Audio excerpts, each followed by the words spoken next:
Así fue la muerte de todos los top dictadores de la historia. En el último siglo, más de un centenar de dictadores concentraron el poder en distintos continentes. Sus guerras, purgas y represiones dejaron más de 100 millones de muertos y naciones enteras devastadas. Gobernaron con ideologías opuestas, pero con métodos similares: vigilancia, propaganda y miedo. El poder absoluto convirtió a sus países en laboratorios de control político, donde la lealtad valía más que la vida. Algunos prolongaron su dominio durante generaciones, otros terminaron ejecutados, linchados o huyendo, mientras unos pocos murieron tranquilamente sin rendir cuentas. Sus nombres quedaron ligados a los mayores crímenes documentados de la era moderna, pero ¿cuáles fueron los verdaderos finales de los 39 dictadores que dominaron países enteros? ¿Pagaron alguna vez por sus crímenes o murieron impunes? Número 1. Mengistu Haile Mariam.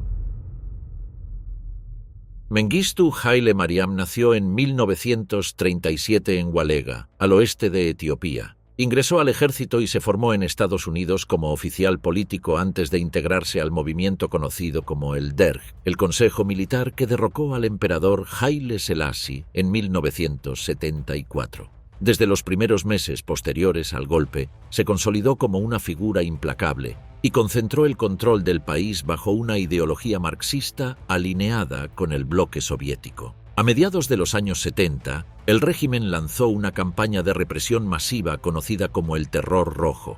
Grupos armados juveniles y fuerzas de seguridad del Estado ejecutaron a miles de opositores reales o sospechosos en ciudades y aldeas. Las calles de Addis Abeba se llenaron de cuerpos y miles de etíopes fueron encarcelados, torturados o desaparecidos. Mengistu reorganizó el Estado bajo un sistema de partido único y firmó acuerdos de cooperación con la Unión Soviética y Cuba.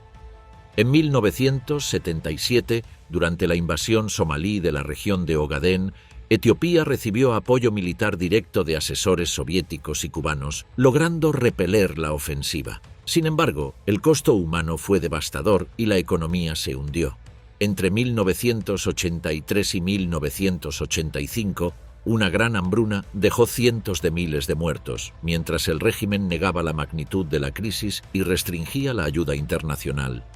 Con el colapso del bloque comunista, Mengistu perdió su respaldo externo. En mayo de 1991, las fuerzas rebeldes cercaron la capital y el dictador huyó en secreto a Zimbabue, donde recibió asilo político. En 2006 fue declarado culpable de genocidio y crímenes de lesa humanidad por un tribunal etíope, y en 2008 fue condenado a muerte en ausencia. Desde entonces vive protegido por el gobierno zimbabuense, lejos del país que gobernó durante casi 2 décadas. Número 2. François Duvalier. François Duvalier nació en 1907 en Puerto Príncipe. Médico de profesión, trabajó durante años en campañas sanitarias rurales, lo que le dio una imagen de benefactor popular. En 1957 aprovechó la inestabilidad política de Haití, ganó las elecciones con un discurso nacionalista y tras asumir la presidencia transformó rápidamente el país en una dictadura personal. Eliminó rivales, purgó al ejército y creó una fuerza paramilitar leal solo a él, los Tonton Macoutes, que se convirtieron en el principal instrumento del terror estatal. Sus miembros perseguían, golpeaban y ejecutaban a quienes fueran considerados enemigos del régimen, instalando el miedo como forma de control social. Duvalier construyó además una imagen de poder sobrenatural. Se autoproclamó Papa Doc, vinculó su figura al vudú y se presentó como un enviado divino con autoridad sobre los vivos y los muertos. Controló la prensa, organizó actos multitudinarios y fomentó un culto absoluto a su persona. Durante la Guerra Fría se mostró como un aliado útil para Estados Unidos frente al comunismo en el Caribe, lo que le aseguró apoyo económico y tolerancia política. Mientras tanto, saqueó las arcas públicas, acumuló propiedades y colocó a familiares en cargos clave del Estado. En sus últimos años, enfermo y cada vez más aislado, preparó la sucesión dinástica. En 1971, tras 14 años de poder absoluto, murió en su residencia de Puerto Príncipe a los 63 años. El control del país pasó a su hijo Jean-Claude, conocido como Baby Doc, prolongando la dictadura del miedo bajo una nueva herencia familiar. Número 3. Joseph Stalin.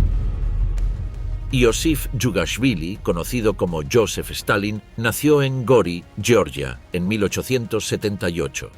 Desde joven se integró al movimiento bolchevique y, tras la muerte de Lenin en 1924, desplazó a sus rivales hasta convertirse en el máximo líder de la Unión Soviética. Consolidó un estado totalitario en el que el partido, la policía y la propaganda respondían exclusivamente a su voluntad. Bajo su mando se impulsaron los planes quinquenales para industrializar el país a cualquier costo. Ese proceso incluyó la colectivización forzosa del campo, que provocó una de las peores hambrunas del siglo XX, el Holodomor en Ucrania, donde millones murieron por inanición. Al mismo tiempo, las purgas políticas marcaron su régimen. Miles de oficiales, intelectuales y ciudadanos fueron arrestados, enviados a campos de trabajo o ejecutados por supuestas traiciones. Durante la Segunda Guerra Mundial, tras la invasión nazi de 1941, Stalin se alió con las potencias occidentales para derrotar a Alemania. La victoria lo consolidó como líder de una superpotencia y dio inicio a la Guerra Fría, mientras extendía su influencia sobre Europa del Este. El 1 de marzo de 1953 fue hallado inconsciente en su residencia de Kuntsevo, víctima de un derrame cerebral. Murió 4 días después, el 5 de marzo, a los 74 años. Su funeral reunió multitudes que despidieron al hombre que había gobernado la Unión Soviética con puño de hierro y marcado el destino de millones. Número 4. Mao Zedong. Mao Zedong nació en 1893 en Shaoshan, provincia de Hunan. Fue maestro, militante comunista y uno de los fundadores del Partido Comunista Chino. Tras años de guerra civil y lucha contra Japón, en 1949 proclamó la creación de la República Popular China y se consolidó como líder supremo, construyendo un sistema basado en la ideología marxista y el culto a su persona. Para transformar el país impulsó campañas radicales. El gran salto adelante buscó industrializar China mediante la colectivización agrícola, pero provocó el colapso de la producción y una hambruna que dejó decenas de millones de muertos. En los años 60 lanzó la Revolución Cultural, una ofensiva para eliminar a los considerados burgueses o contrarrevolucionarios. Jóvenes organizados como guardias rojos destruyeron templos, universidades y persiguieron a millones de personas. Con el paso de los años, su salud se deterioró gravemente. En septiembre de 1976 sufrió un ataque que lo dejó paralizado y murió días después, el 9 de septiembre, a los 82 años. Su muerte puso fin a un cuarto de siglo de gobierno que transformó de manera irreversible el destino de China. Número 5. Porfirio Díaz. Porfirio Díaz nació en 1830 en Oaxaca. Fue soldado y protagonista de la guerra contra la intervención francesa. Tras varios intentos de rebelión, tomó el poder en 1876 y estableció un régimen autoritario que marcaría la historia de México durante más de 3 décadas. Prometió orden y progreso, pero su gobierno se sostuvo mediante fraudes electorales, censura y represión. Durante el porfiriato, el país experimentó una fuerte modernización impulsada por inversiones extranjeras y grandes obras de infraestructura. Sin embargo, la riqueza se concentró en pocas manos, mientras campesinos e indígenas fueron despojados de sus tierras y los opositores encarcelados o exiliados. En 1910, pese a haber prometido elecciones libres, Díaz volvió a postularse y ganó mediante resultados manipulados. El fraude desató la Revolución Mexicana encabezada por Francisco Pimentel Madero. Cercado por la insurrección, renunció el 25 de mayo de 1911 y partió al exilio en París, donde vivió sus últimos años apartado de la política. Murió el 2 de julio de 1915 a los 84 años, lejos del país que había gobernado durante más de 30 años. Número 6. Benito Mussolini. Benito Mussolini nació el 29 de julio de 1883 en Predapio, Italia. Fue maestro, periodista y soldado en la Primera Guerra Mundial. En 1919 fundó los Fasti di Combattimento, grupos armados que usaron la violencia para imponer su proyecto nacionalista. En octubre de 1922 lideró la marcha sobre Roma y fue nombrado primer ministro por el rey Víctor Manuel III. Rápidamente concentró el poder. prohibió los partidos, controló la prensa y estableció una dictadura personalista que exaltaba su figura como el Duce. En política exterior buscó restaurar la grandeza imperial, invadió Etiopía en 1935 y se alió con la Alemania nazi en 1939. La Segunda Guerra Mundial, sin embargo, condujo al colapso de su régimen. En 1943 fue destituido tras la invasión aliada de Italia. En 1945, con el país en ruinas, intentó huir hacia Suiza junto a su compañera Clara Petacci. Ambos fueron capturados por partisanos en el norte de Italia. Al día siguiente fueron ejecutados y sus cuerpos trasladados a Milán, donde quedaron colgados boca abajo en la Plaza Loreto. A los 61 años, el hombre que prometió un nuevo imperio terminó expuesto ante su propio pueblo, sellando el final violento del fascismo italiano. Número 7. Adolf Hitler. Adolf Hitler nació el 20 de abril de 1889 en Braunau am Inn, Austria. Hijo de un funcionario rígido y una madre protectora, creció entre disciplina y frustración. Fracasó como artista en Viena y se unió al ejército durante la Primera Guerra Mundial. La derrota alemana lo marcó profundamente. En 1919 ingresó al Partido Nacional Socialista y transformó un pequeño movimiento extremista en una maquinaria política. En 1933 fue nombrado canciller y en menos de un año convirtió a Alemania en un estado totalitario.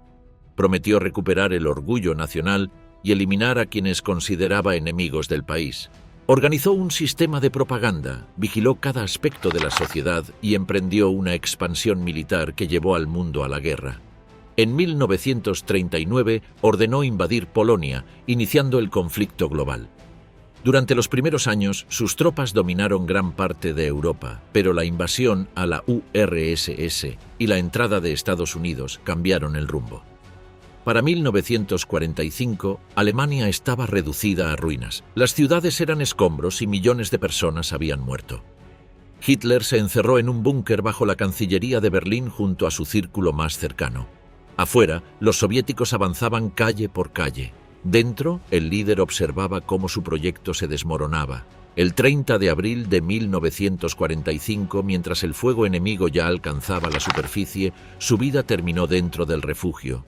Sus ayudantes, cumpliendo órdenes precisas, incineraron los cuerpos para impedir que fueran exhibidos. Días después, el Ejército Rojo tomó la capital y el Tercer Reich desapareció. Hitler tenía 56 años. Su muerte selló el colapso de un régimen que había prometido 1000 años de poder y dejó tras de sí un continente devastado, marcado por el horror y la destrucción. Número 8. Antonio López de Santa Anna. Antonio López de Santa Anna nació el 21 de febrero de 1794 en Jalapa, Veracruz. Inició su carrera militar en el virreinato y apoyó la independencia de México tras servir primero al ejército realista. Su ambición lo llevó a ocupar la presidencia en 11 ocasiones entre 1833 y 1855, convirtiéndose en una figura central y controvertida en la historia mexicana del siglo XIX. A lo largo de su vida, cambió de ideología según las circunstancias. Fue liberal, conservador, centralista y republicano. Participó en numerosos conflictos armados, desde la Guerra de Independencia hasta la llamada Guerra de los Pasteles y la intervención estadounidense. Su papel en la guerra con Estados Unidos fue decisivo y terminó siendo recordado como el líder que perdió más de la mitad del territorio nacional tras el Tratado de Guadalupe Hidalgo en 1848. Su relación con el poder fue inestable. Gobernó con dureza, impuso contribuciones, disolvió congresos y se proclamó a sí mismo Alteza Serenísima. Su última presidencia, en 1853, terminó con su caída definitiva. Derrocado por un levantamiento liberal, partió al exilio y residió en Cuba, Colombia, Estados Unidos y la isla de Santo Tomás, mientras México intentaba reorganizarse tras décadas de inestabilidad. En 1874 regresó al país bajo una amnistía otorgada por el presidente Sebastián Lerdo de Tejada. Viejo y enfermo, vivió sus últimos años en la Ciudad de México, apartado de la política. Murió el 21 de junio de 1876 a los 82 años por causas naturales. Número 9. Victoriano Huerta. José Victoriano Huerta Márquez nació el 23 de marzo de 1845 en Colotlán, Jalisco. Se formó en el Colegio Militar de Chapultepec y desarrolló una carrera marcada por la disciplina y la dureza. Tras la caída de Porfirio Díaz en 1911, se unió al gobierno de Francisco I. Madero, aunque pronto comenzó a conspirar contra él. El 18 de febrero de 1913, con el respaldo de Félix Díaz, encabezó el golpe conocido como la Decena Trágica. En medio de los combates en la Ciudad de México, ordenó el asesinato de Madero y del vicepresidente José María Pino Suárez. Ya en el poder, disolvió el Congreso y estableció una dictadura militar. Su régimen fue rechazado dentro y fuera del país. Estados Unidos se negó a reconocerlo y las fuerzas revolucionarias avanzaron bajo el liderazgo de Venustiano Carranza, Emiliano Zapata y Pancho Villa. En julio de 1914, cercado militarmente, presentó su renuncia y partió al exilio. Intentó organizar un regreso armado desde el extranjero, pero fue arrestado en Estados Unidos en 1915 por conspiración. Enfermo y recluido en la prisión de Fort Bliss, en El Paso, Texas, murió el 13 de enero de 1916, a los 70 años, víctima de una cirrosis hepática agravada por años de alcoholismo. Número 10. Fulgencio Batista. Fulgencio Batista Izaldívar nació el 16 de enero de 1901 en Vannes, provincia de Holguín. Ingresó joven al ejército y ascendió rápidamente. En 1933 encabezó el levantamiento conocido como la Revolución de los Sargentos, tras el cual se convirtió en la figura central del poder cubano. En 1940 fue elegido presidente en elecciones consideradas democráticas. Al dejar el cargo en 1944 se exilió, pero regresó decidido a retomar el control. El 10 de marzo de 1952 encabezó un golpe de Estado que anuló las elecciones y reinstauró un régimen militar. Su segundo periodo estuvo marcado por la censura, la represión y la corrupción. El descontento social creció mientras surgían movimientos opositores armados. A fines de 1958, la guerrilla revolucionaria avanzó hacia La Habana y el ejército comenzó a desmoronarse. En la madrugada del 1 de enero de 1959, Batista abandonó Cuba y partió al exilio. Vivió primero en República Dominicana, luego en Portugal y finalmente en España. Se estableció en Marbella, donde murió el 6 de agosto de 1973, a los 72 años, víctima de un infarto. Sus últimos años transcurrieron en discreción, lejos del país que había gobernado con mano dura durante más de una década. Número 11. Francisco Franco.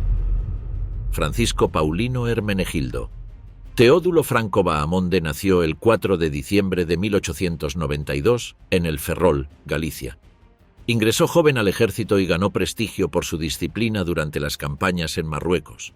En 1926 fue ascendido a general, convirtiéndose en uno de los más jóvenes en la historia militar española. En julio de 1936 encabezó el levantamiento militar contra la Segunda República. La guerra civil se prolongó 3 años y culminó en 1939 con su victoria y la instauración de una dictadura. Con apoyo de la Alemania nazi y la Italia fascista, concentró el poder y gobernó España bajo un régimen autoritario de partido único. Durante décadas abolió los partidos políticos, censuró la prensa y persiguió a la oposición. Su régimen se definió como nacional católico y promovió el culto a su figura como caudillo. Aunque España se mantuvo oficialmente neutral durante la Segunda Guerra Mundial, colaboró logísticamente con las potencias del eje. En los años 50 impulsó una apertura económica que modernizó parcialmente el país sin alterar el control político. A partir de la década de 1960, su salud se deterioró y fue delegando funciones en su entorno. El 20 de noviembre de 1975 murió en Madrid a los 82 años a causa de una insuficiencia cardíaca. Número 12. Kim Il-sung. Kim Il-sung nació el 15 de abril de 1912 en Manjongdae, cerca de Pyongyang, cuando Corea estaba bajo dominio japonés. Su nombre original era Kim Song-ju. Desde joven participó en movimientos comunistas y combatió contra las fuerzas japonesas. Durante la Segunda Guerra Mundial sirvió en el Ejército Rojo Soviético y, con el apoyo de Moscú, regresó a la península coreana tras la derrota japonesa. En 1948 proclamó la República Popular Democrática de Corea y asumió el liderazgo del nuevo Estado. En 1950 autorizó la invasión de Corea del Sur, dando inicio a la Guerra de Corea. Tras 3 años de combates y millones de muertos, el conflicto terminó en un armisticio que dejó la península dividida. Kim consolidó entonces su poder absoluto. Impulsó la ideología del Juche, basada en la autosuficiencia, e instauró un sistema totalitario apoyado en un intenso culto a su figura. Durante décadas controló todos los aspectos del Estado y preparó una sucesión hereditaria sin precedentes en un régimen comunista. A comienzos de los años 90, Corea del Norte quedó aislada tras la caída del bloque socialista. En junio de 1994 mantuvo contactos con representantes estadounidenses en medio de tensiones nucleares. El 8 de julio de 1994 murió a los 82 años tras un infarto en su residencia de Gyeongsan. Su cuerpo fue embalsamado y expuesto en el Palacio de Kumsusan, donde permanece como presidente eterno del país que fundó. Número 13. Kim Jong-il. Tras la muerte de Kim Il-sung, el liderazgo pasó a su hijo Kim Jong-il, consolidando la primera sucesión hereditaria en un Estado comunista.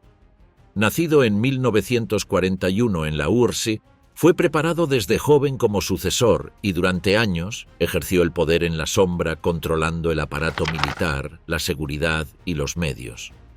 Cuando asumió oficialmente en 1994, fue proclamado querido líder y profundizó el culto a la personalidad. Su mandato coincidió con una grave crisis económica y una hambruna que dejó cientos de miles de muertos, mientras el régimen mantenía el aislamiento y priorizaba al ejército bajo el principio Songun. En política exterior alternó gestos diplomáticos con avances en el programa nuclear, reforzando su posición frente a Estados Unidos. A partir de 2008, tras sufrir un accidente cerebrovascular, redujo sus apariciones públicas y preparó la sucesión de su hijo menor. El 17 de diciembre de 2011, durante un viaje en tren, murió a los 70 años por una falla cardíaca. Su cuerpo fue colocado junto al de su padre en el Palacio de Kumsusan, sellando la continuidad de la dinastía iniciada 6 décadas atrás. Número 14. Kim Jong-un. Tras la muerte de Kim Jong-il en 2011, el poder en Corea del Norte pasó a su hijo menor, Kim Jong-un. Educado en Suiza y preparado aceleradamente para el mando, fue presentado desde joven como el heredero directo del linaje iniciado por Kim Il-sung. Al asumir el liderazgo, concentró los principales cargos del Estado, del Ejército y del Partido del Trabajo. Prometió continuidad ideológica bajo el Juche y el principio Songun, aunque introdujo un estilo más mediático, mostrando una imagen de modernidad dentro del mismo sistema cerrado. En los primeros años ejecutó purgas internas para consolidar su autoridad. Su gobierno mantuvo el aislamiento internacional, pero avanzó en el desarrollo nuclear. Las pruebas de misiles y ensayos atómicos de 2016 y 2017 provocaron sanciones globales, al tiempo que reforzaron su posición interna. Desde 2018 protagonizó encuentros diplomáticos con Corea del Sur, China y Estados Unidos.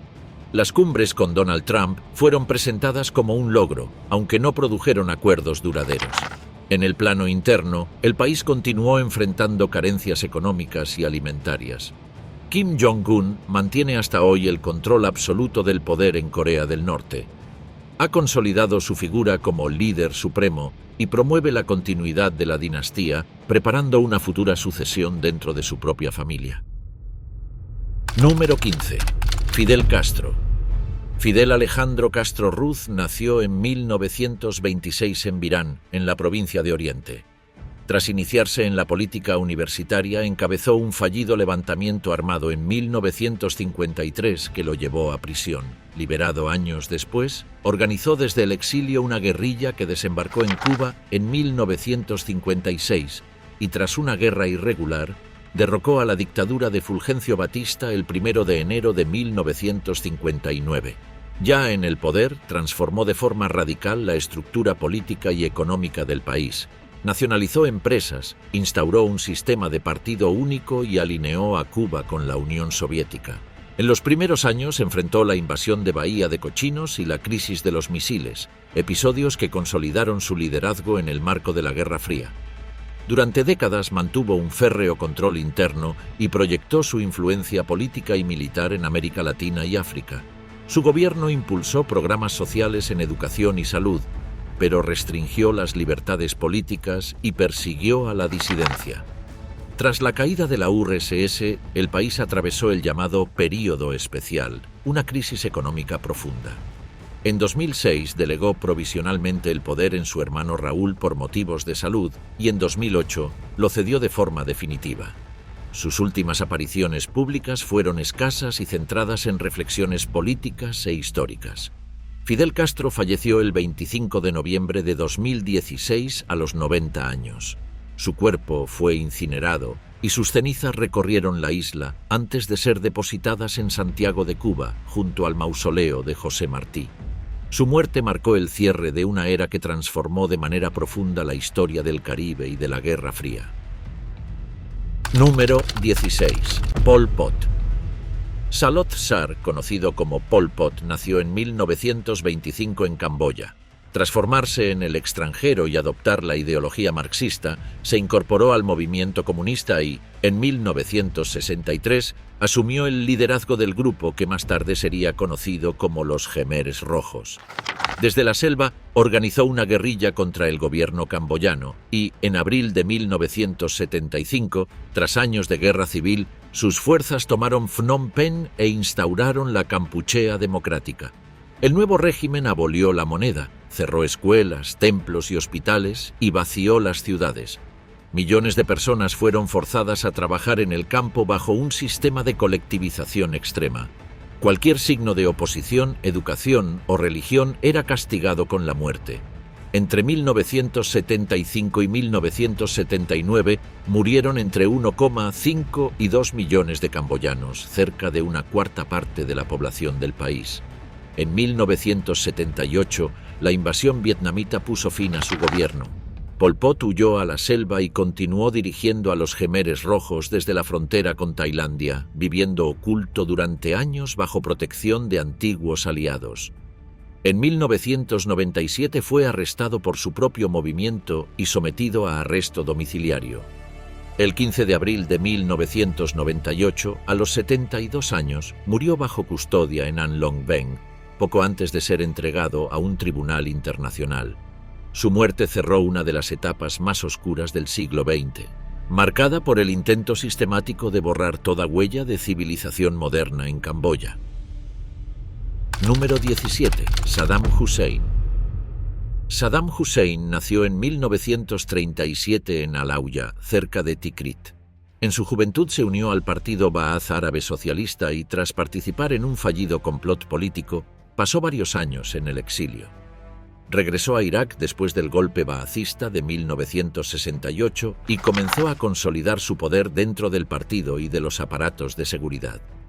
En 1979 asumió la presidencia y se convirtió en la figura dominante del país. Impulsó una modernización financiada por el petróleo, pero instauró al mismo tiempo un sistema de represión extrema. En 1980 ordenó la invasión de Irán, iniciando una guerra de 8 años con un costo humano devastador. A fines de la década, su régimen utilizó armas químicas contra poblaciones kurdas, incluido el ataque de Halabja en 1988. En 1990 invadió Kuwait, provocando la intervención de una coalición internacional. Aunque la derrota de 1991 debilitó su posición, logró mantenerse en el poder mediante el miedo, los servicios secretos y el culto a su figura, desafiando durante años las sanciones internacionales. En marzo de 2003, una nueva invasión liderada por Estados Unidos puso fin a su régimen. Capturado meses después en un escondite subterráneo cerca de Tikrit, fue juzgado por crímenes contra la humanidad por un tribunal iraquí. El proceso culminó con su ejecución el 30 de diciembre de 2006 en Bagdad. Su caída marcó el cierre de una de las dictaduras más temidas del Medio Oriente moderno. Número 18. Muammar Gaddafi. Muammar Gaddafi nació en 1942 en Sirte y se formó en la Academia Militar de Bengasi.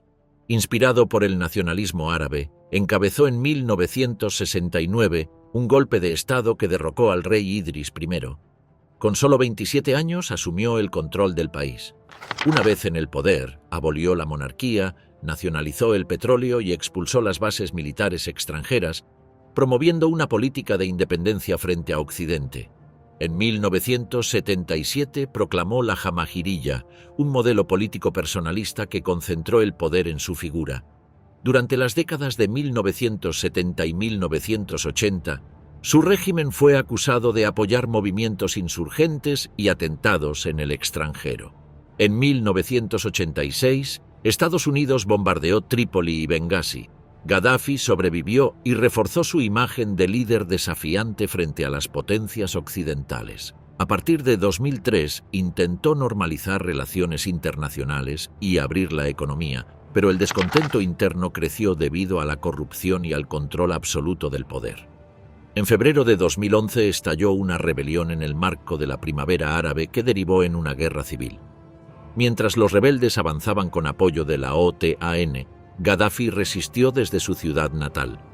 El 20 de octubre de 2011, durante la batalla de Sirte, fue capturado tras intentar huir en un convoy bombardeado y murió poco después bajo custodia. Su muerte puso fin a 42 años de gobierno y dejó a Libia sumida en un prolongado caos político. Número 19. Augusto Pinochet. Augusto José Ramón Pinochet Ugarte nació en 1915 en Valparaíso y desarrolló una carrera militar que lo llevó a convertirse en comandante en jefe de las Fuerzas Armadas. En 1973, en medio de una profunda crisis política y económica, encabezó el golpe de Estado que derrocó al gobierno socialista de Salvador Allende. Tras el golpe, asumió la jefatura de la Junta Militar y luego la presidencia de la República. Su régimen disolvió el Congreso, prohibió los partidos políticos y ejerció un control total sobre los medios. Miles de opositores fueron detenidos, torturados o desaparecidos durante los primeros años de la dictadura. En la década de 1980 impulsó un modelo económico liberal que abrió el país a la inversión extranjera y privatizó empresas estatales. Estas políticas generaron crecimiento, pero también profundizaron la desigualdad social. En 1980 aprobó una nueva constitución que consolidó su poder y fijó un calendario político. El plebiscito de 1988, convocado para prolongar su mandato, resultó adverso y dio inicio a una transición democrática. En 1990 entregó la presidencia, aunque continuó como comandante del ejército hasta 1998. Ese mismo año fue arrestado en Londres por orden de la justicia española, acusado de violaciones a los derechos humanos. Tras un prolongado proceso judicial, regresó a Chile por razones médicas. Murió el 10 de diciembre de 2006 en Santiago, a los 91 años, por una insuficiencia cardíaca. Nunca fue condenado. Su figura sigue dividiendo a Chile entre quienes lo recuerdan como dictador y quienes lo asocian con la modernización económica del país. Número 20.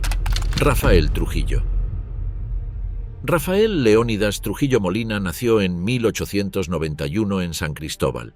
Tras ingresar al ejército, se apoderó del poder en 1930 con apoyo militar y fue elegido presidente en comicios manipulados, iniciando una dictadura que se extendería por más de 30 años. Su régimen instauró un control total sobre el país. Trujillo dominó el ejército, el Estado, los medios y la economía, y promovió un culto personal extremo. Aunque impulsó obras públicas y cierta estabilidad económica, gobernó mediante la represión, el miedo y la corrupción.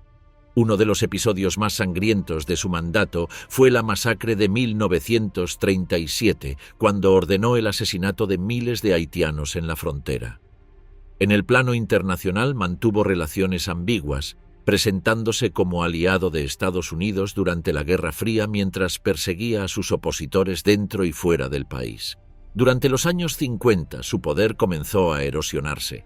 El aislamiento internacional, los atentados contra adversarios políticos y el creciente descontento interno debilitaron su control, mientras sectores de la Iglesia y del ejército se distanciaban del régimen. La noche del 30 de mayo de 1961, cuando regresaba en automóvil a su residencia de San Cristóbal, fue emboscado por un grupo de conspiradores ligados a su propio entorno militar. Murió en el lugar, poniendo fin a una de las dictaduras más prolongadas y represivas de América Latina. Su muerte abrió un período de inestabilidad que marcaría a la República Dominicana durante la década siguiente. Número 21. Idi Amin. Idi Amin Dada nació alrededor de 1925 en el noroeste de Uganda. Tras una educación limitada, ingresó al ejército colonial británico y continuó su carrera militar después de la independencia, ascendiendo rápidamente dentro de las Fuerzas Armadas hasta convertirse en comandante en jefe. En enero de 1971 aprovechó la ausencia del presidente Milton Obote para tomar el poder mediante un golpe militar. Aunque su régimen se presentó inicialmente como nacionalista, pronto derivó en una dictadura marcada por la violencia. Disolvió el Parlamento, gobernó por decreto y persiguió a sus opositores. Miles de personas fueron detenidas y ejecutadas sin juicio. En 1972 ordenó la expulsión de decenas de miles de asiáticos de origen indio, acusándolos de controlar la economía. Las propiedades confiscadas fueron entregadas a sus aliados militares, lo que aceleró el colapso económico. En el plano internacional adoptó una postura hostil hacia Occidente y cultivó alianzas con gobiernos autoritarios, reforzando su imagen imprevisible y temida. En 1976 apoyó a los secuestradores del vuelo de Air France que aterrizó en Entebbe, lo que desencadenó una operación militar israelí que dañó gravemente su reputación internacional. En 1979, tras la invasión de tropas tanzanas y fuerzas rebeldes ugandesas, su régimen colapsó. Amin huyó primero a Libia y luego se estableció en Arabia Saudita, donde vivió en el exilio bajo custodia del gobierno saudí. Falleció el 16 de agosto de 2003 en Jeddah, a los 78 años a causa de una falla renal. Con su muerte terminó la vida de uno de los dictadores más temidos de África moderna. Número 22. Nicolae Ceausescu. Nicolae Ceausescu nació en 1918 en Scornicesti, Rumania. Se unió joven al movimiento comunista y tras la Segunda Guerra Mundial ascendió con rapidez dentro del partido. En 1965 se convirtió en secretario general y en 1974 asumió la presidencia del país. Durante sus primeros años obtuvo reconocimiento internacional al distanciarse de Moscú, pero su gobierno derivó en una dictadura personalista. Implantó un sistema de vigilancia masiva, prohibió la disidencia y fomentó un culto a su figura y a la de su esposa Elena, quien acumuló poder político. A finales de los años 70, la economía colapsó por la deuda externa y la industrialización forzada. Para saldarla, impuso severos recortes al consumo que provocaron escasez de alimentos, energía y medicinas. El descontento social se extendió, aunque fue reprimido con violencia. En diciembre de 1989 estallaron protestas en Timisoara que se propagaron rápidamente por el país. Ceausescu intentó retomar el control con un discurso televisado, pero fue abucheado públicamente, señal del colapso definitivo de su autoridad. El 22 de diciembre, el ejército se unió al levantamiento y Ceausescu y su esposa huyeron en helicóptero. Capturados poco después, fueron juzgados por un tribunal militar improvisado. El 25 de diciembre de 1989, ambos fueron ejecutados tras un juicio sumario. Con su caída, Rumania puso fin a 24 años de uno de los regímenes más represivos de Europa del Este. Número 23. Hosni Mubarak. Mohamed Hosni Mubarak nació el 4 de mayo de 1928 en Kafr el-Mesela, Egipto. Se formó en la Academia Militar y en la Fuerza Aérea, donde se graduó como piloto en 1950. Ascendió hasta convertirse en comandante de la Fuerza Aérea en 1972. Su papel en la guerra del Yom Kippur de 1973 le otorgó prestigio y la confianza del presidente Anwar el-Sadat. Tras el asesinato de Sadat en 1981, Mubarak asumió la presidencia. Gobernó durante casi 30 años, uno de los mandatos más prolongados de Oriente Medio.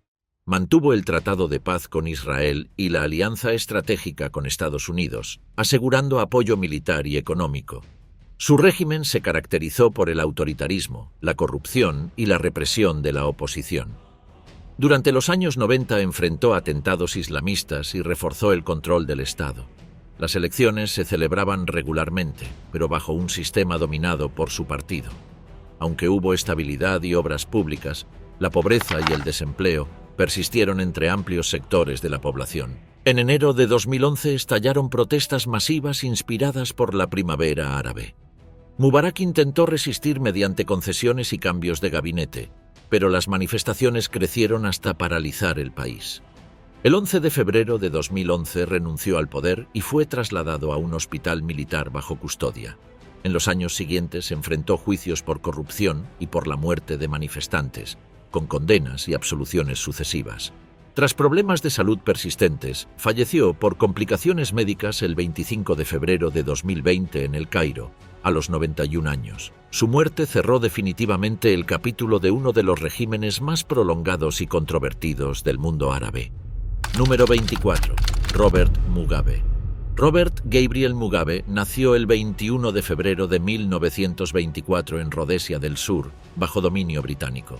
Fue educado por misioneros jesuitas y estudió en la Universidad de Fort Hare, en Sudáfrica, donde entró en contacto con el nacionalismo africano. Trabajó como maestro y, tras una estancia en Ghana, se vinculó de forma definitiva a los movimientos de independencia. En 1960 regresó a su país y se unió a la Unión Popular Africana de Zimbabue. Poco después fundó la Unión Nacional Africana de Zimbabue, ZANU. Su actividad política lo llevó a prisión durante una década, período en el que consolidó su liderazgo. Tras su liberación, dirigió desde el exilio la lucha armada contra el régimen blanco de Ian Smith. En 1980, con la independencia de Zimbabue, fue elegido primer ministro. Sus primeros años estuvieron marcados por la reconciliación y la expansión de la educación y la salud, pero pronto derivó hacia el control absoluto del poder. Entre 1982 y 1987 lanzó una operación militar en Matabeleland que dejó miles de civiles muertos y marcó el inicio de una represión sistemática. En 1987 reformó la Constitución y asumió la presidencia con poderes totales. Durante la década de 1990, la economía colapsó. En el año 2000 ordenó la confiscación de tierras de agricultores blancos, provocando el derrumbe agrícola y sanciones internacionales. Pese a ello, se mantuvo en el poder mediante elecciones cuestionadas y represión. En 2017 fue derrocado por un golpe militar encabezado por antiguos aliados. Se retiró a Harare y luego viajó a Singapur para recibir tratamiento médico. Murió allí el 6 de septiembre de 2019, a los 95 años, tras casi 4 décadas en el poder. Su figura quedó dividida entre la del libertador anticolonial y la del dictador que arruinó su propio país. Número 25. Enver Hoxha. Enver Hoxha nació el 16 de octubre de 1908 en Gjirokastra, Albania. Estudió en Francia y Bélgica y regresó a su país en 1936, donde se unió al movimiento comunista y participó en la resistencia contra la ocupación italiana durante la Segunda Guerra Mundial. En 1944, tras la retirada alemana, su ejército partisano tomó el poder y Hoxha se convirtió en el líder del nuevo Estado socialista. Desde el inicio, instauró un régimen de partido único sustentado en la represión política. Eliminó rivales dentro del Partido del Trabajo y subordinó todos los sectores del país a su control. Albania fue declarada República Popular y adoptó modelos sucesivos inspirados en Yugoslavia y la Unión Soviética. Miles de opositores fueron arrestados, enviados a campos de trabajo o ejecutados. En la década de 1960 rompió con Moscú y se alineó con la China de Mao Zedong. Más tarde también se distanció de Pekín, aislando por completo al país. Durante casi 4 décadas, Albania permaneció cerrada al mundo. Las fronteras fueron minadas, la religión prohibida y se construyeron cientos de miles de búnkeres ante el temor de una invasión. La economía estatalizada se hundió y la población vivió bajo un estricto racionamiento. Hoxha impulsó la autarquía total, proclamando la autosuficiencia ideológica, lo que convirtió a Albania en una de las naciones más pobres y controladas de Europa. En sus últimos años, su salud se deterioró por la diabetes y los problemas cardíacos. Cedió parte del poder a Ramiz Alia, su sucesor designado. Murió el 11 de abril de 1985 en Tirana, a los 76 años, tras varios meses bajo cuidados médicos. Número 26. Slobodan Milošević. Slobodan Milošević nació el 20 de agosto de 1941 en Požarevac, en la entonces Yugoslavia. Estudió Derecho en la Universidad de Belgrado, donde conoció a Mirjana Marković, su futura esposa e influyente aliada política. Inició su carrera en el Partido Comunista Yugoslavo y ascendió progresivamente a cargos de poder. En 1987 se convirtió en líder del Partido Comunista de Serbia y 2 años después en presidente de la República Socialista de Serbia. Su discurso nacionalista lo impulsó en un país marcado por tensiones étnicas y religiosas. Bajo su liderazgo se desarrollaron los conflictos más sangrientos de Europa desde la Segunda Guerra Mundial. Entre 1991 y 1999, Yugoslavia se fragmentó en guerras que afectaron Croacia, Bosnia y Kosovo. Las fuerzas serbias fueron acusadas de limpieza étnica, deportaciones y masacres contra civiles. Milošević negó su responsabilidad directa, aunque su nombre quedó ligado a los crímenes de las guerras balcánicas. En 1999, tras la intervención militar de la OTAN, su poder comenzó a desmoronarse. Las sanciones internacionales agravaron la crisis económica y el descontento social creció. En el año 2000, luego de elecciones denunciadas como fraudulentas, masivas protestas lo derrocaron. Fue arrestado poco después. En 2001 fue extraditado al Tribunal Penal Internacional de La Haya para enfrentar cargos por crímenes de guerra y lesa humanidad. Se defendió personalmente, alegando una conspiración política. El juicio no llegó a concluir. El 11 de marzo de 2006, a los 64 años, fue encontrado sin vida en su celda, víctima de un fallo cardíaco. Número 27. António de Oliveira Salazar. António de Oliveira Salazar nació el 28 de abril de 1889 en Vimieiro, Portugal. Hijo de campesinos, ingresó al seminario con la intención de convertirse en sacerdote, pero abandonó la vida religiosa para estudiar economía en la Universidad de Coimbra.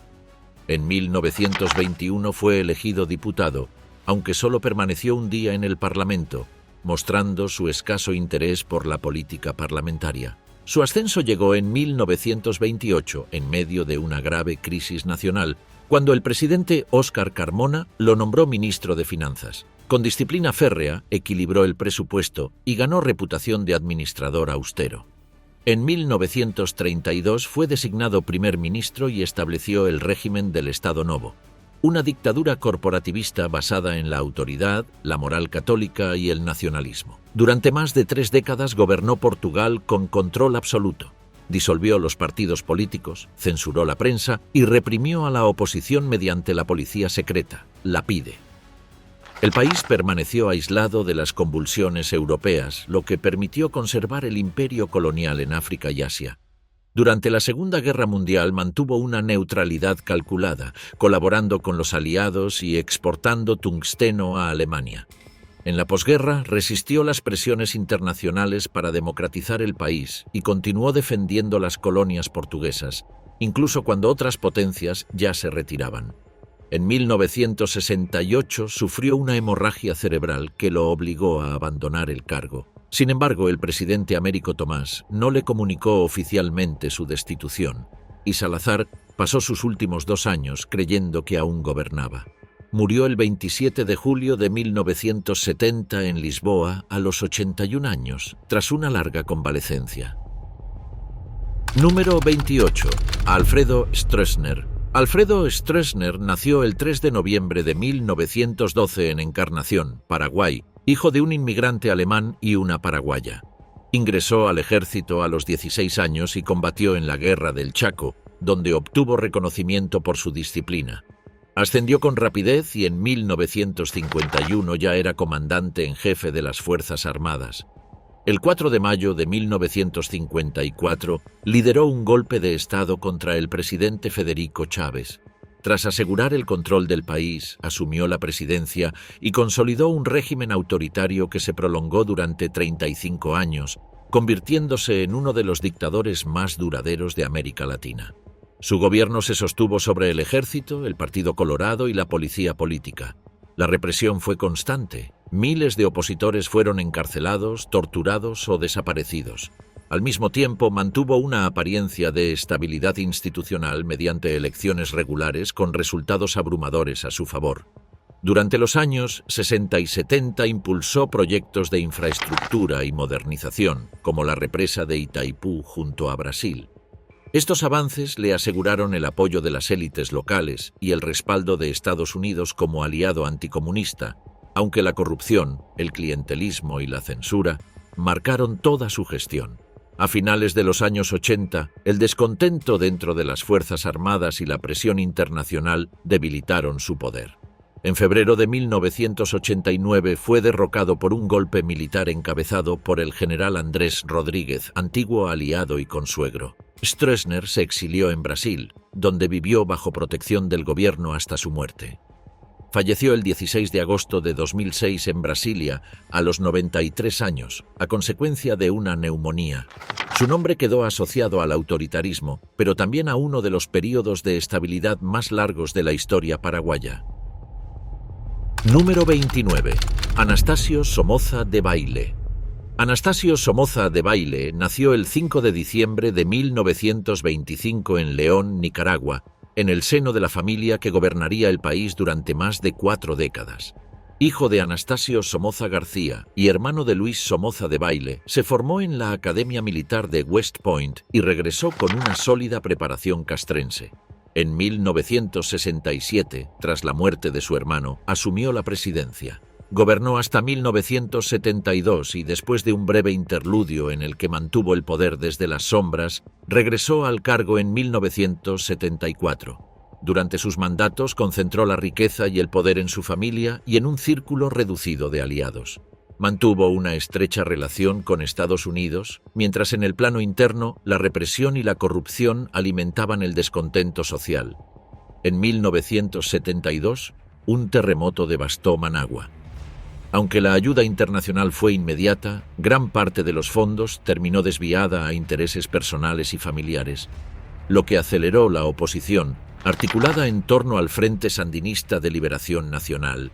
En 1978, el asesinato del periodista Pedro Joaquín Chamorro desató protestas masivas. El conflicto derivó en una guerra civil que culminó con la entrada de los sandinistas en Managua en julio de 1979. Somoza huyó con su familia, primero a Miami y luego a Paraguay. En el exilio intentó conservar influencia política, pero el 17 de septiembre de 1980 fue asesinado en una emboscada por un comando armado. Con su muerte terminó la dinastía que había controlado Nicaragua durante más de 40 años, un período marcado por represión, privilegios y poder absoluto.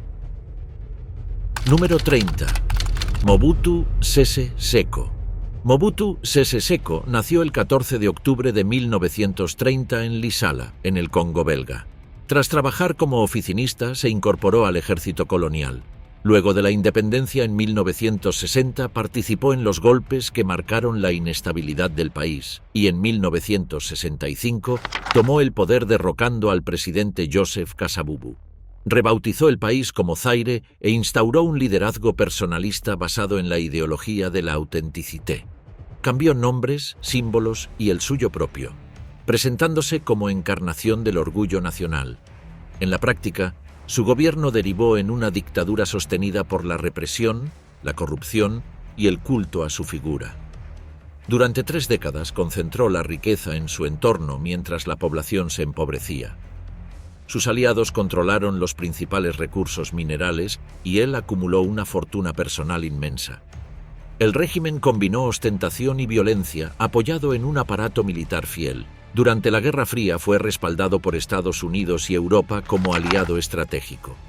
Con el fin de ese contexto, su poder se erosionó rápidamente bajo el peso de la corrupción y el descontento interno. En 1997, ante el avance rebelde liderado por Laurent Désiré Kabila, huyó del país y se refugió en Marruecos. Murió el 7 de septiembre de 1997 en Rabat a los 66 años, víctima de un cáncer avanzado.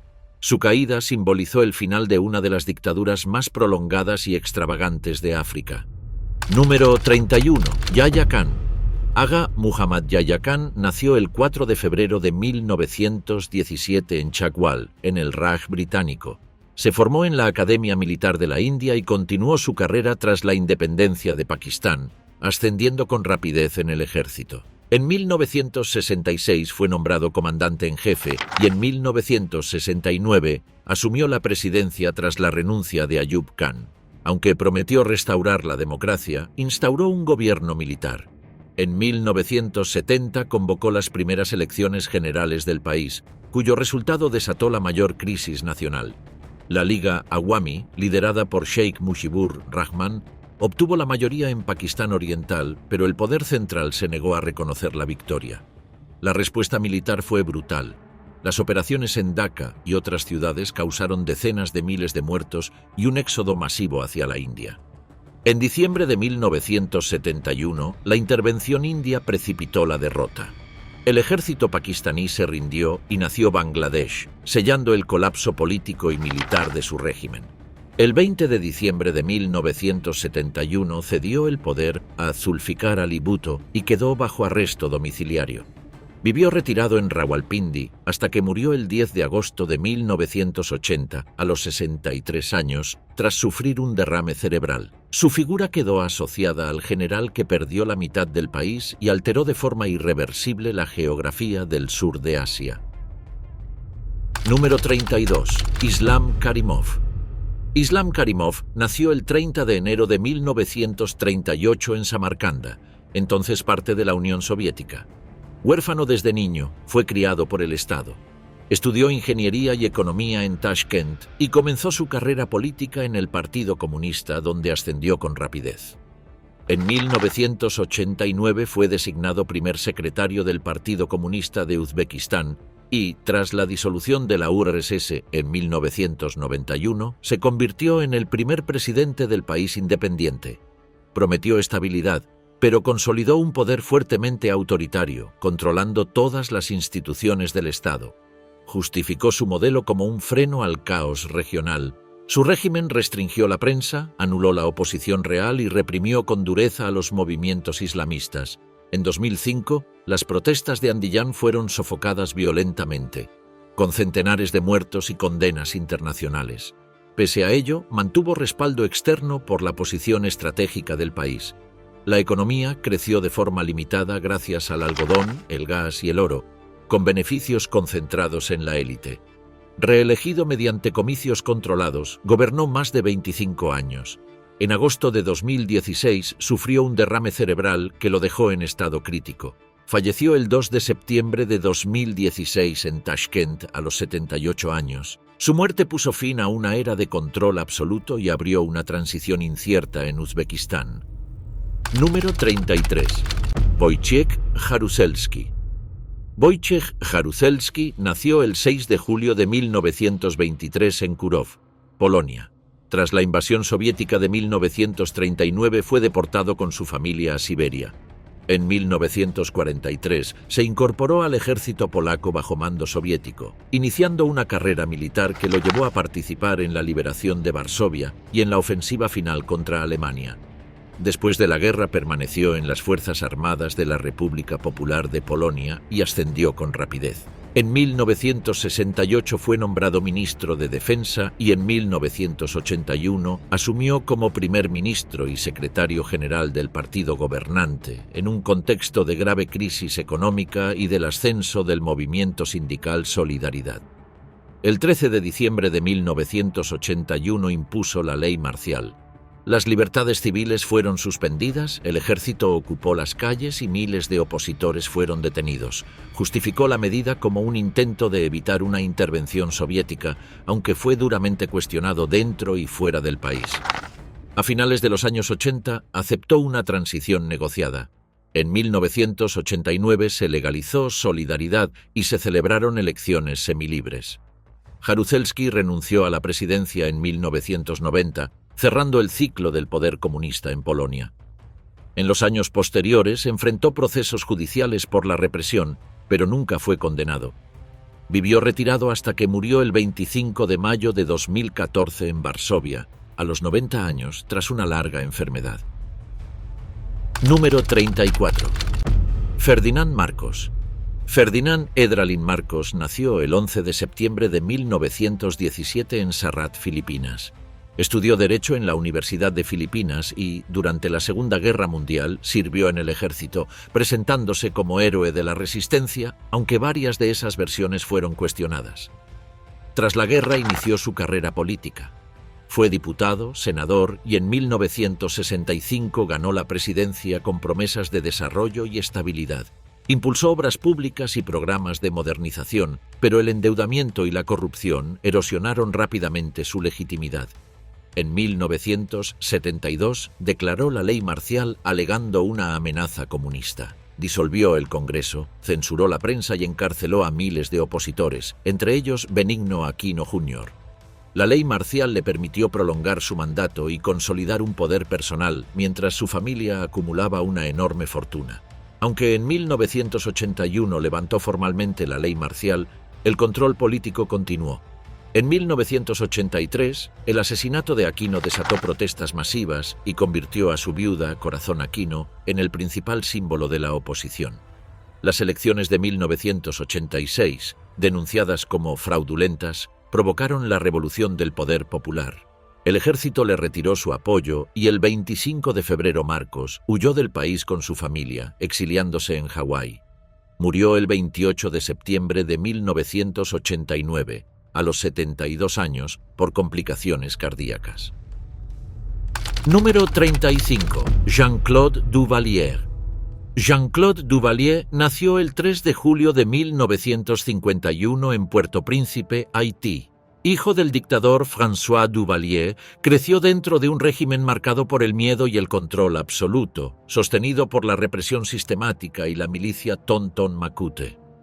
En 1971, con solo 19 años, asumió el poder tras la muerte de su padre, convirtiéndose en el jefe de Estado más joven del mundo en ese momento. Su ascenso no cambió el sistema que heredó. Aunque prometió una apertura moderada, mantuvo el mismo aparato de represión. El control político se concentró en su figura y en su círculo más cercano. Su madre, Simone Ovid, influyó en los primeros años de gobierno, pero pronto Jean-Claude consolidó su autoridad personal. Durante su mandato, la corrupción alcanzó niveles extremos. Las fortunas personales se multiplicaron mientras el país seguía hundido en la pobreza. En 1980, su fastuosa boda con Michelle Bennett, una mujer de la alta sociedad haitiana, causó indignación.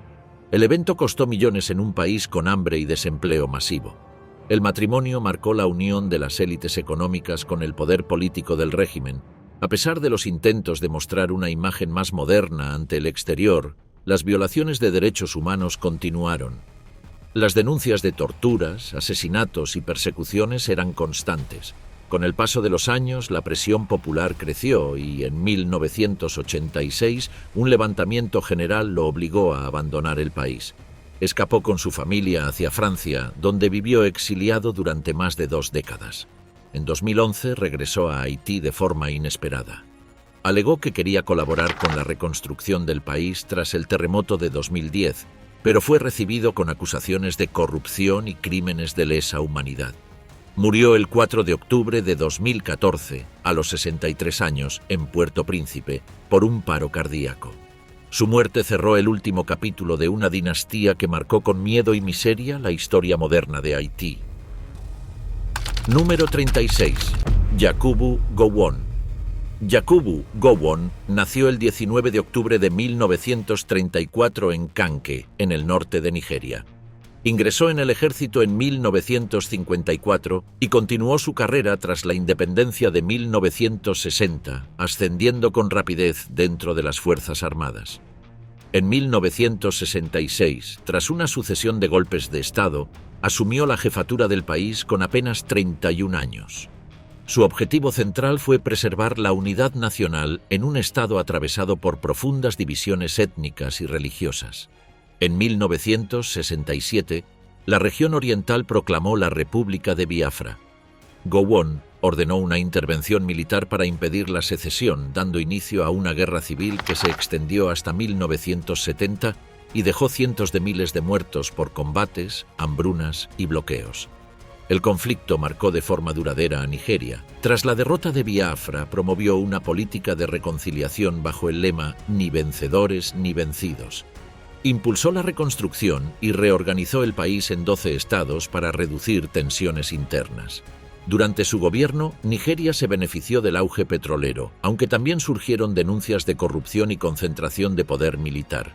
En 1975 fue derrocado por un golpe de Estado mientras se encontraba en el extranjero. Se exilió en el Reino Unido, donde estudió ciencias políticas, y años más tarde regresó a Nigeria tras recibir el perdón oficial.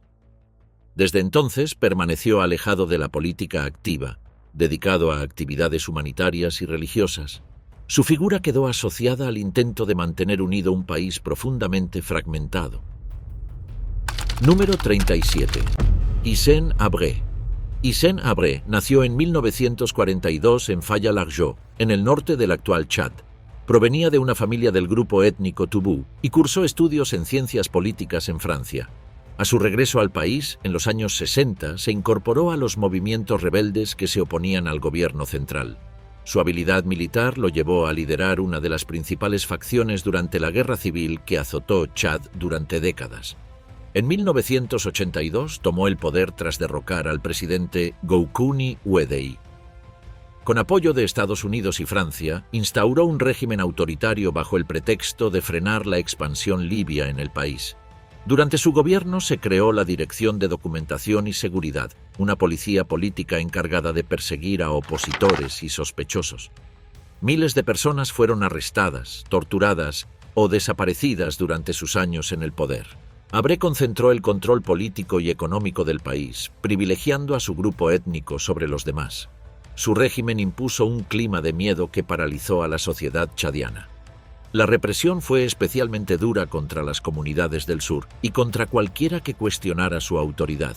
A finales de la década de 1980, su relación con las potencias extranjeras se debilitó y sus antiguos aliados comenzaron a retirarle el apoyo. En 1990 fue derrocado por las fuerzas de Idriss Déby, su antiguo jefe militar, y huyó a Senegal. Allí vivió durante años con una vida discreta, hasta que organizaciones de derechos humanos impulsaron procesos judiciales en su contra. Tras una larga batalla legal, fue juzgado en 2016 por un tribunal especial en Dakar y condenado a cadena perpetua por crímenes de guerra, torturas y asesinatos políticos. Permaneció recluido hasta su fallecimiento el 24 de agosto de 2021, a los 79 años, tras complicaciones de salud. Su historia dejó una de las huellas más oscuras en la memoria del África poscolonial. Número 38. Hugo Chávez. Hugo Rafael Chávez Frías nació el 28 de julio de 1954 en Sabaneta, Estado Barinas, Venezuela. Hijo de maestros rurales, creció en un ambiente humilde. Desde joven mostró interés por la política y la historia latinoamericana, especialmente por las figuras de Simón Bolívar y Ezequiel Zamora. Ingresó en la Academia Militar en 1971 y se graduó como oficial en 1975, destacándose por su disciplina y oratoria.